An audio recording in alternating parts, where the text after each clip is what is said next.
Let me ask you a question that might sting a little. Have you ever looked at your desk, your bedroom, or your kitchen and felt so paralyzed that you simply did nothing? You just stood there, frozen, staring at the mess, feeling immense guilt, but unable to move a single muscle? If you answered yes, I want you to know one thing right now. It's not laziness. It's not a character flaw. It's not you. It's your brain operating in a very specific mode.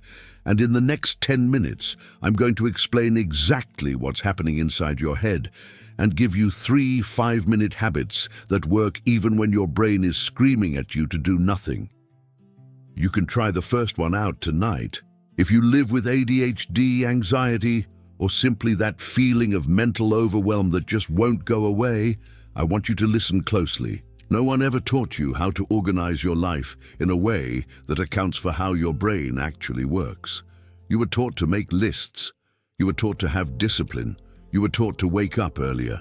But no one ever stopped to tell you that your brain doesn't process a messy house the same way a neurotypical brain does. And it's not your fault. Let's start with what neuroscience already knows, but almost no one applies to home organization. Your prefrontal cortex, the part of the brain responsible for planning, decision-making, and impulse control, consumes an enormous amount of glucose to function. In a neurotypical brain, it operates with a decent reserve. But in an ADHD brain, that region is already running on less fuel from the start. It's like a smartphone that wakes up with only 40% battery life. Now imagine this scenario. You walk into a messy room. Your amygdala, your brain's alarm system, triggers immediately. Your brain interprets every misplaced object as a micro-demand.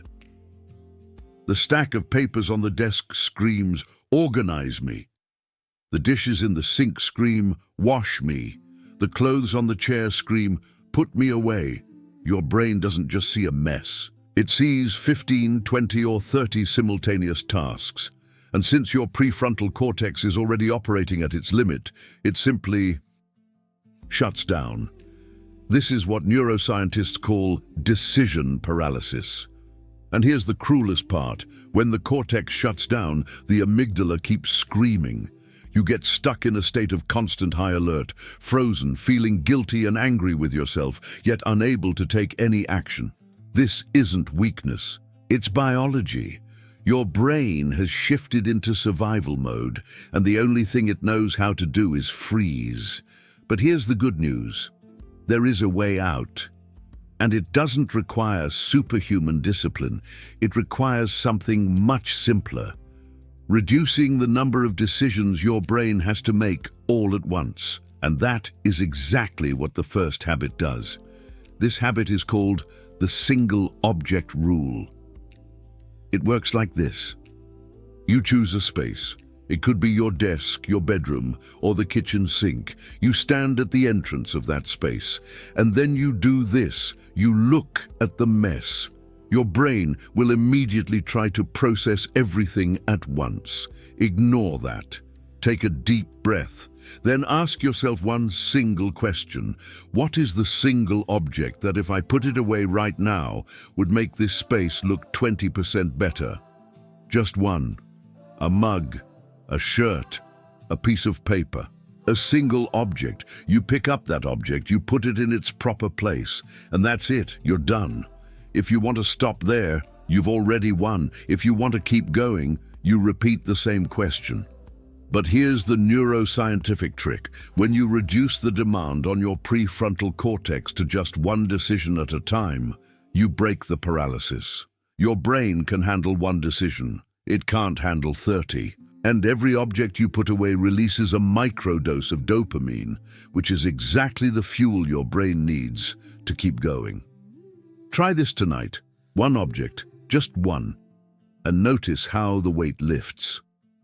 Now, let's talk about a cycle I bet you know very well, even if you've never understood why it happens. It's the tidy up, mess up cycle. You gather all your energy on a Saturday. You tidy the whole house. You get exhausted.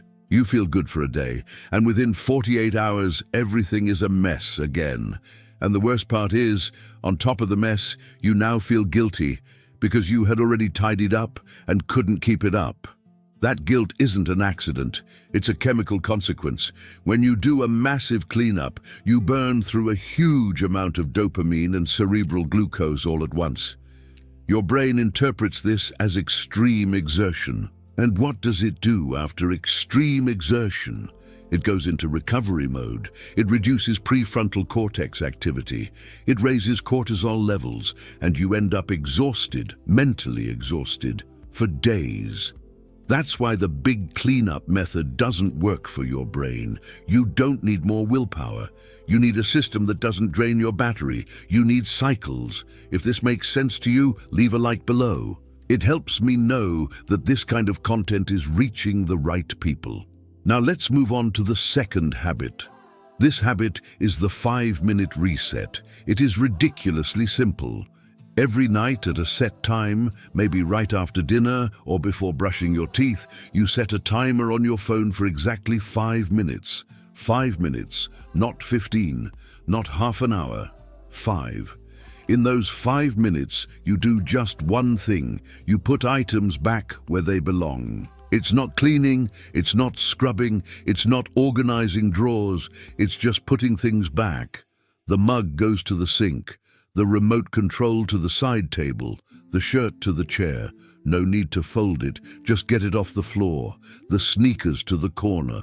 What happens in your brain when you do this is almost magical. First, 5 minutes is a very low-pressure demand. Your prefrontal cortex doesn't go into meltdown. Second, you create a micro-victory, and every micro-victory releases dopamine. Third, you are training your brain to associate tidying up with something painless. And fourth, and this is the most important part, you are stopping the pile-up. Tomorrow's mess starts on top of today's mess. If you reset the cycle every night, the clutter never accumulates. 5 minutes, a timer, just putting things back. This habit alone, maintained for 2 weeks, changes your relationship with the space where you live. And the best part, even on days when you are completely exhausted, your brain can manage a 5-minute commitment. Now I want to talk about something that is perhaps the deepest root of all this anxiety. The perfect home doesn't exist. It never has. That magazine-worthy house, that minimalist Instagram apartment, that spotless Pinterest countertop, those are photographs. They aren't lived-in homes. And when you compare your real home, your real life and your real brain to a staged photograph, you are fighting a battle that was lost before it even began. The Japanese have a concept called wabi-sabi. It is the beauty of imperfection. A cracked vase isn't ugly. It's more beautiful because it carries the story of that crack. A home with things out of place isn't a moral failure. It's evidence that someone lives there. A life is happening there. And a real life is naturally messy. That doesn't mean you should give up on having a space that makes you feel good. It means your goal shouldn't be an impeccable home. It should be a home that doesn't make you sick, a home that doesn't scream at you when you walk in, a home that welcomes you with a little more peace each day. That is the standard, not perfection. The third habit is called the anchor corner. It works like this. You choose a single corner of your home, just one. It could be your nightstand, it could be the kitchen counter, it could be your desk, a space of roughly 1 square meter. And you make that corner your starting point, your ground zero. That corner must always be organized. Always. No matter what happens in the rest of the house, that square meter is sacred. Why? Because when chaos takes over, and it will because you are human, you'll have a place to look and remind yourself, this spot is in order. I can do this. It's your visual anchor. Your brain needs a reference point of calm to be able to act. Without it, everything is just noise, and you don't have to organize that whole corner at once. Remember the one object rule? Apply it here too, one object at a time. The book on the nightstand, the water glass in its place, the lamp aligned. When that square meter is in order, your brain receives the most powerful signal there is. I am capable. These 3 habits don't require you to become someone else. They don't require you to have a different brain. They were designed exactly for the brain you have.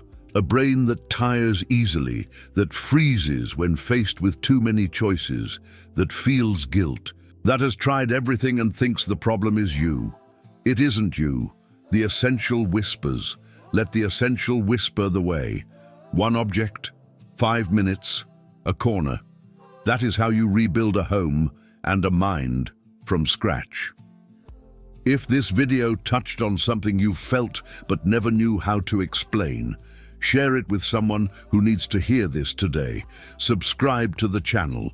New videos every Monday, Wednesday, Friday, and Saturday, combining neuroscience, minimalism, and philosophy to help you organize your mind, habits, and home. Let me know in the comments, which of these 3 habits will you try first? The single item rule, the 5-minute reset, or the anchor corner? Write your choice below. I read them all. Stay mindful. See you in the next video.